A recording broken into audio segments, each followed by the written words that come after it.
Base times height. Okay. Next, number 5. What is your shape? Robot. Let's go to Katanan pa. Katanan, your shape is trapezoid. What is your perimeter?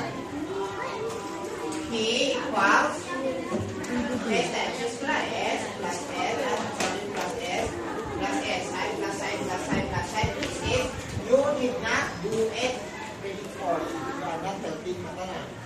Okay. Next, what is your area?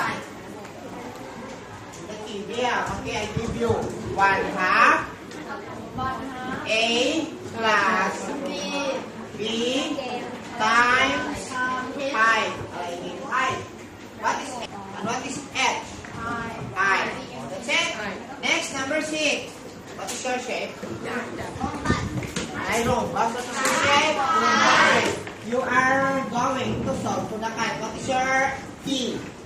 P equals S plus S plus S plus S. Meaning side plus side plus side. You do that? L try. You try. Okay. So, you try. 66 naman. You try.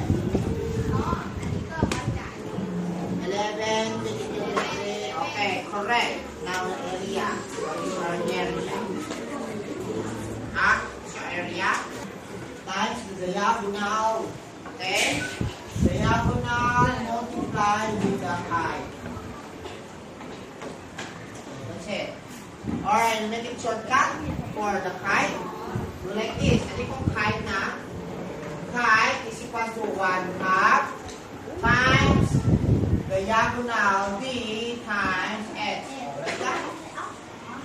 Diagonal meaning the line in the middle. Are you correct? Okay, the diagonal is 30 centimeters.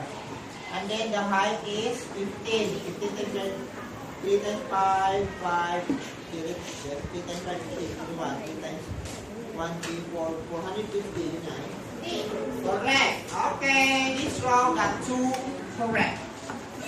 This one got 5. Did not give me first.